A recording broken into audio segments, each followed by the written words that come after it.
Hello students.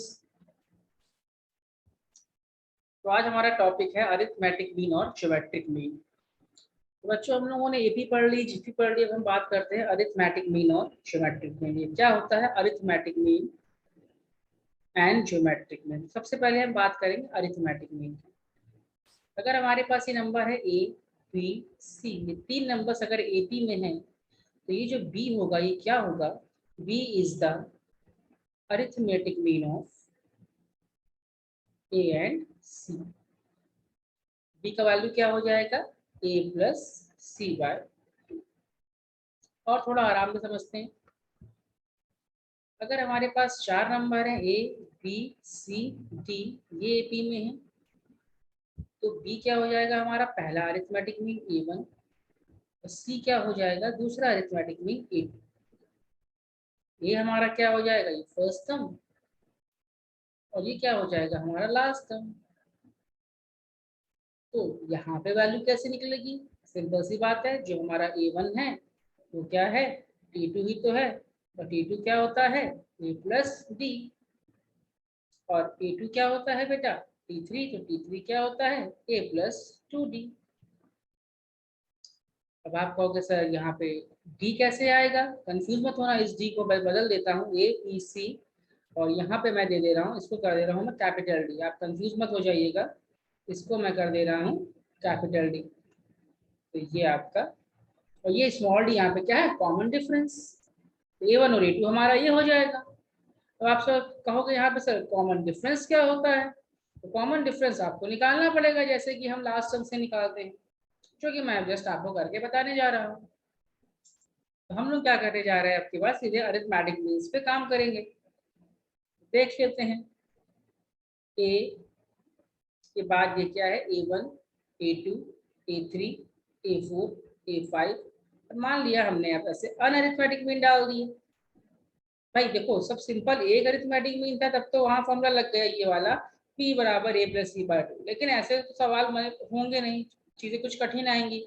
तो हमने दो अरिथमेटिक मीन डाला, तो दो अरिथमेटिक मीन है तो पहला अरिथमेटिक मीन जो होगा वो दूसरा टर्म होगा, तो जो दूसरा अरिथमेटिक मीन होगा वो तीसरा टर्म होगा। अब टर्म होगा तो कॉमन डिफरेंस आने लगा। उसको कैसे सॉल्व करा? तो उसके थोड़ा और आगे बढ़ के समझ गए कि चलो भाई इसको समझ लेते हैं। ए मान लिया एन अरिथमेटिक मीन्स डाल दिए, और ये आपका आ गया बी। ए और बी के बीच में एन अरिथमेटिक मीन्स डाल दिए। तो इतना तो आपको भी समझ में आएगा कि बेटा नंबर ऑफ टर्म्स यहाँ पर क्या होंगे? N plus two. First term क्या होगा यहाँ पर? स्मॉल ए। लास्ट टर्म क्या होगा यहाँ पर? Small B. सबसे बड़ा कंसेप्ट होता है मीन में कि लास्ट टर्म से कॉमन डिफरेंस निकालते हैं। क्या बोला मैंने? लास्ट टर्म से कॉमन डिफरेंस निकालते हैं। चलो निकालो फटाफट, रेड पेन से मैं ये इक्वेशन लिख रहा हूँ। लास्ट टर्म क्या हो जाएगी? B equals to A plus N minus one into D. ध्यान से देखो मैं क्या लिख रहा हूँ। B is equals to A plus, मेरे पास नंबर ऑफ टर्म्स है यहाँ पे एन प्लस टू, तो मेरा यहाँ पे आंसर क्या आ गया? डी बराबर आया बी माइनस ए अपॉन एन प्लस वन। ये आंसर आ गया मेरा। ये होता है कॉमन डिफरेंस का फॉर्मूला बन गया। लेकिन एक बात ध्यान रखना बच्चों, एन अरिथमेटिक मीन्स है, नंबर ऑफ टर्म्स यहाँ पे एन प्लस टू है। अब यहाँ पे थोड़ा दिमाग से चलेंगे, ज्यादा दिमाग पे जोर नहीं डालेंगे। करेंगे क्या कि जो ए वन होता है वो तो टी टू है ना, जो ए वन है वो है तो टी टू, और टी टू क्या होता है? ए प्लस डी। और जो ए टू है वो क्या है? वो तो टी थ्री है, तो क्या होगा? ए प्लस टू डी। और जो ए थ्री है वो क्या है? टी फोर, तो वो क्या होगा? ए प्लस थ्री डी। तो यहाँ पे एक जनरल फॉर्मूला भी बन जाता है एन बराबर का ए प्लस एन डी। ये होता है अरिथमेटिक मीन। उसके बाद सिमिलरली हम लोग एक छोटा सा यहाँ पे फॉर्मूला भी यूज कर लेते हैं। फॉर्मूला क्या होता है? यहाँ पे फॉर्मूला हो जाता है कि आपको ये पता है कि अगर मेरे पास मान लेते हैं दो, यहाँ पे केवल दो अरिथमेटिक मीन डाल देते हैं, दो अरिथमेटिक मीन डाल देते हैं ए और बी के बीच में, तो यहाँ पे एक वैल्यू आ जाती है। ये लर्न फॉर्मूला कर सकते हैं, ए वन प्लस ए टू क्या हो जाएगा? A plus B. तो ए वन प्लस ए टू क्या हो जाएगा? A plus B. और देखो थोड़ा सा टेक्निकल है, अगर यहाँ पे हम 3 अरिथमेटिक मीन डाल देंगे A1 A2 A3 और B, 3 मीन्स डाल देंगे तो इनका सम पता है क्या हो जाएगा, A1 plus A2 plus A3 बराबर यहाँ पे हो जाएगा 3/2 इंटू A प्लस B। यहाँ से एक चीज हमको और सीखने को मिल गई कि अगर ए और बी के बीच में तुमने अनअरिथमेटिक मीन्स डाल दिए, ए और बी के बीच में तुमने अनअरिथमेटिक मीन्स डाल दिए A1 A2 A3 A4 dash dash dash AN, तो क्या हो जाएगा A1 plus A2 plus A3 plus A4 plus AN, इसकी वैल्यू क्या हो जाएगी n/2 into A plus B। ठीक है बेटा, ये भी यहाँ पे याद करने वाला है कि अनअरिथमेटिक मीन्स का सम क्या हो जाता है n/2 into A plus B।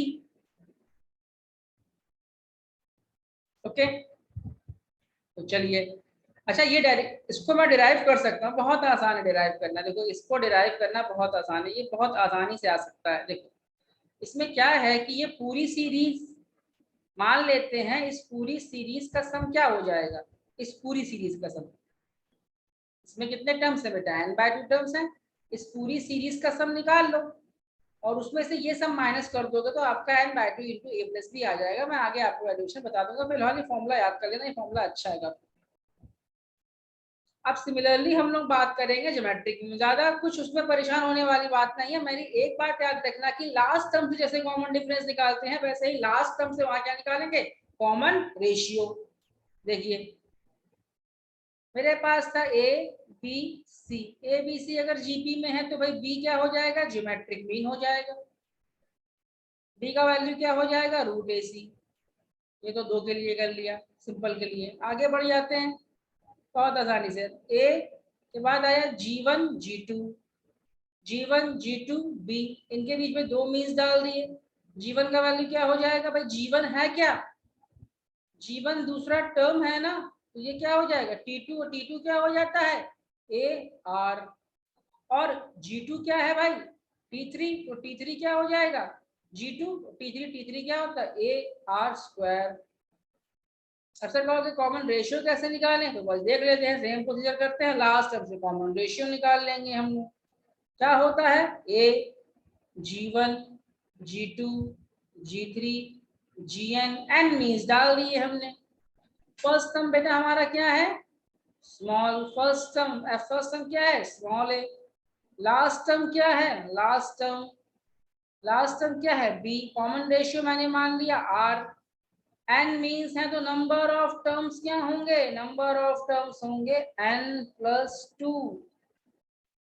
लगा दो फॉर्मूला यहाँ पर, r लास्ट टर्म क्या है l is equal to a into R की पावर n-1, तो ये क्या आ जाएगा b is equal to a into R का पावर n-1, तो r का वैल्यू यहाँ से क्या आ जाता है b/a की होल पावर 1/n+1, ये हमारा r आ गया। अब क्या करें G1, तो बेटा G1 क्या होगा आप ही बताइए ना, G1 तो T2 होगा ना, T2 क्या होगा AR, और G2 क्या होगा बेटा G2 तो T3 होगा ना, वो क्या होगा AR²। R का वैल्यू आपके पास है, जो भी मीन का है निकाल लेना, सिंपल है। एक लाइन याद रखना, लास्ट टर्म से कॉमन डिफरेंस निकालते हैं, लास्ट टर्म से कॉमन रेशियो निकालते हैं, और नंबर ऑफ टर्म्स थोड़ा सा ध्यान से काम करना। वीडियो बहुत ज़्यादा लंबा ना हो इसलिए थोड़ा सा तेज पढ़ा रहे हैं, लेकिन ऐसा कुछ नहीं है जो आपको समझ में ना आया। अगला एक क्वेश्चन कर लेते हैं इस पे। क्वेश्चन करने से पहले यहाँ भी वही प्रॉपर्टी है कि भैया A और G1 और G2 और B, ये अगर चार नंबर्स GP में हैं तो प्रोडक्ट ऑफ मीन्स क्या होगा, तो याद रखना G1 G2 का वैल्यू क्या होगा AB, क्या होगा बेटा G1 G2 का वैल्यू क्या होगा AB। इसका थोड़ा सा ध्यान रखना पड़ेगा आपको, ठीक है। चलिए, और यहां से एक हम लोग डेरिवेशन भी कर लेते हैं कि अगर A और B के बीच में n अरिथमेटिक मीन्स हैं, n अरिथमेटिक मीन्स हैं अगर, तो बताओ इसकी वैल्यू क्या होगी G1 G2 G3 dash dash dash GN की। तो देखो बहुत आसान है क्या करना है, इसकी वैल्यू क्या होगी मैं ऐसे ही बता देता हूँ आपको। जीवन का वैल्यू अभी हम लोगों ने क्या लिखा था पीछे, ए आर। क्या होता है ए आर, तो भाई जीवन की जगह लिख लिया ए आर। G2 क्या होता है ए आर स्क्वायर, G3 क्या होता है ए आर क्यूब, Gn क्या होगा ए आर की पावर n। मल्टीप्लाई करा n बार तो a मल्टीप्लाई होगा n बार तो क्या बन जाएगा a की पावर n, और r की वैल्यू क्या आ जाएगी 1 + 2 + 3, r की पावर क्या आ जाएगी 1 की पावर 1 से लेके n तक का सम। इसको सही से लिखेंगे तो ये क्या बन जाएगा a का पावर n इंटू आर का power n into n, n+1/2। r का वैल्यू क्या होता है b/a का होल पावर 1/n+1, इस पूरे का पावर क्या लगा हुआ है n इंटू n+1/2। कट पिट कर क्या आ गया a की पावर n आ गया, ये आ गया b/a की पावर b/a का पावर n/2। इसको आप सही से लिखोगे तो क्या बन जाएगा ये a की पावर n/2 इंटू b की पावर n/2। ये भैया आंसर होता है, ये डेरिवेशन भी होता है, याद भी रखना पड़ेगा आपको। G1 G2 G3 Gn तक का सम क्या होता है ab की पावर n/2। तो हम लोगों ने दो चीज और सीख ली, अगर अरिथमेटिक मीन का सम आ जाए तो क्या होगा n/2 into a plus B, और अगर G1 G2 यहाँ प्रोडक्ट पूछते हैं G1 G2 Gn इनका प्रोडक्ट पूछे तो क्या होगा ab का पावर n/2। तो ये आपके डेरिवेशंस होगा, क्वेश्चंस होगा। दो लाइन याद रखना, लास्ट टर्म से कॉमन डिफरेंस, लास्ट टर्म से कॉमन रेशियो, क्वेश्चन खत्म, ज्यादा कुछ नहीं करना उसमें। अब आते हैं कुछ क्वेश्चंस में। इफ m इज द, कह रहे m क्या है अरिथमेटिक मीन है two distinct real numbers l and n का, l एंड n के बीच में एक नंबर पड़ा है m, ये है अरिथमेटिक मीन। क्या है अरिथमेटिक मीन, तो ये सीरीज किस में हो जाएगी AP में। फिर कह रहे हैं कि G1 G2 G3 are three geometric means between L and N, फिर इसी L N के बीच में अगर G1 G2 G3 तीन ज्योमेट्रिक मीन्स डाल देते हैं, तो ये कह रहे हैं कि ये ज्योमेट्रिक मीन डाल रहे हैं, इसमें तीन ज्योमेट्रिक मीन्स भी डाल रहे हैं। तो ये अंडरस्टूड है कि अगर ये ज्योमेट्रिक मीन डाल रहे हैं तो ये क्या होगा GP, और अरिथमेटिक मीन डाल रहे हैं ये क्या होगा AP। तो कह रहे हैं बताओ भाई इसकी वैल्यू क्या होगी, किसकी वैल्यू पूछिए, देखिए ध्यान से। वैल्यू क्या पूछी है उन्होंने G1 की पावर 4 प्लस 2G2 की पावर 4 प्लस G3 की पावर 4, इसका वैल्यू पूछा है उन्होंने। और स्मॉल m क्या है अरिथमेटिक मीन तो है ही। खैर बताइए कैसे करेंगे इसको, G1 की पावर 4 प्लस 2G2 की पावर 4 प्लस G3 की पावर 4। देखिए बहुत आसान है ये, और इसके पहले आपको ऑप्शंस भी समझने पड़ेंगे कि इन्होंने जो ऑप्शन दिया है वो किस टर्म में दिए हैं, क्योंकि जिस टर्म में इन्होंने ऑप्शन दिया उसी टर्म पे हमें काम करना पड़ेगा। ठीक है, देखिए ऑप्शंस पहले देख लेते हैं तो पढ़ने में मजा आएगा बेटा। थोड़ा ऑप्शंस देख लेते हैं क्या दिए इन्होंने, तो फिर पढ़ने में मजा आएगा। ठीक है देख लेते हैं, एक सेकंड ही कहाँ चला गया, एक मिनट, क्या आपके ऑप्शंस देख लेते हैं क्या दिए थे इन्होंने। ऑप्शंस हैं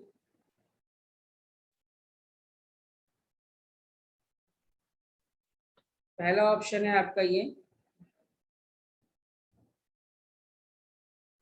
4lmn²। पहला ऑप्शन क्या है बेटा 4lmn²। दूसरा ऑप्शन क्या है इसमें 4l²m²n²। तीसरा ऑप्शन क्या है 4l²mn। चौथा क्या है 4lm²n। क्वेश्चन केवल इतना है कि L और N के बीच में जो M है तो ये अरिथमेटिक मीन का काम कर रहा है, और इसी L और N के बीच में जब G1 G2 G3 डाले गए हैं तो वो ज्योमेट्रिक मीन है, यानी ये हमारी AP है और ये हमारी GP है। तो G1 G2 ये पूछा था उन्होंने इधर, G1 की पावर 4 2G2 की पावर 4 G3 की पावर 4। ठीक है तो हम निकाल लेते हैं भाई G1 हमारा क्या हो जाएगा, पहले आप बताइए। G1 सबसे पहला तो देखो इस सीरीज में आपको फटाफट दिमाग ये लगाना है कि भैया ये सीरीज है, तो जो यहाँ का कॉमन रेशियो होगा वो क्या होगा n/l की पावर 1/n+1। और 3 है यहाँ पे, तो ये कितना हो जाएगा 4। मैंने क्या सिखाया था, b अपॉन a की पावर n प्लस 1। इस चीज को आपको ध्यान रखना पड़ेगा। यहाँ पे ये r हो गया, तो बस ठीक है, जब r हो गया तो खत्म। g1 का वैल्यू क्या आ गया भाई, g1 की पावर 4। g1 का वैल्यू क्या है a r, तो यानी g1 की पावर 4 क्या हो जाएगी, a की पावर 4 इंटू r की पावर 4। और r हमारा कितना आया है, तो हम यहाँ से सीधे r की पावर 4 ले लेते हैं ना, तो ये बन गया n अपॉन l। तो r की पावर 4 हमारा क्या है n अपॉन l, तो g1 की पावर 4 क्या आ जाएगी, a की power 4 into n upon l। काम खत्म। इधर आ जाओ बेटा, g2 कितना आ जाएगा a r स्क्वायर।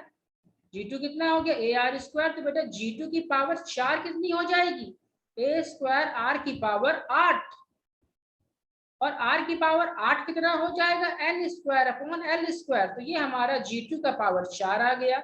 सिमिलरली हमारा g3 की पावर 4 भी क्या आ जाएगा, एक स्क्वायर, ये आप सॉरी पावर r करी थी ना यहाँ पे g2, ये आपका है g2 की पावर 4 क्या हो जाएगा, a की पावर ये भी 4 ही हो जाएगा। ठीक है, ये आपका a की पावर 4 और g3 की पावर भी 4। सिमिलरली सेंस में क्या आ जाएगा, a की पावर 4, लेकिन यहाँ क्या आ जाएगा n cube upon l cube. अब हम लोग पूछते, उन्होंने हमसे क्या पूछा था, g1 की पावर 4 प्लस 2 इंटू जी2 की पावर 4 प्लस g3 की पावर 4, ये क्या आएगा, तो इसको ऐड करो, a की power 4 n upon l, a की power 4 n square upon l square हो रहा है, क्योंकि r की पावर बढ़ रही है, ये भी आपका a की पावर 4 ही हो रहा है, ये n cube upon l cube हो रहा है। और यहाँ पे 2 लगा था, तो यहाँ पे हमने 2 लगा दिया। इसको ठीक से लिखेंगे जाके, तो ये क्या बन जाएगा, a की पावर 4 कॉमन आ जाएगा यहाँ से, तो ये क्या बन जाएगा हमारा n upon l plus 2n square upon l square. क्या बन जाएगा ये 2n upon l plus 2 times n square upon l square plus g3 की पावर भी 4 दी, n cube upon l cube. g3 की पावर 4 करी थी ना वहां पर, g3 की पावर 4, क्योंकि g3 की पावर 4 आपकी आ रही थी ये, और इधर ये n, ठीक है, हाँ सही चल रहा है ये, तो ये आपका इधर आ जाएगा 3 टाइम्स, सॉरी केवल n cube upon l cube, ये आ गया। अच्छा, अब हमसे तो ऑप्शंस में क्या दे रखा है, ये 4lmn square 4l square m square, ये पूछा गया। ओके, ए हमारा जो फर्स्ट टर्म था बेटा यहाँ पर, ये ए हमारा फर्स्ट टर्म था, पर ये तो एल का काम करेगा ना, एल का ही काम करेगा ये, तो इसको हम क्या कर रहे हैं, एल लिख दे रहे हैं, तो ये बन गया हमारा एल की पावर 4, इसकी प्लेस पे एल डाल देना। तो यहाँ से आप करोगे मल्टीप्लाई करोगे, तो ऊपर बनेगा L cube N plus 2l square N square plus N cube L, ये आ गया आपका। ठीक है, L N cube N 2l square N square, और आपका ये एंड में क्या हो गया जाकर, ये यहाँ पर क्या है, m का वैल्यू कितना दे रखा गया है, l plus N by 2, arithmetic mean है ना ये, m इक्वल्स टू क्या हो जाएगा, n प्लस l बाय 2, ये जाके एंड में आ जाएगा हमारा।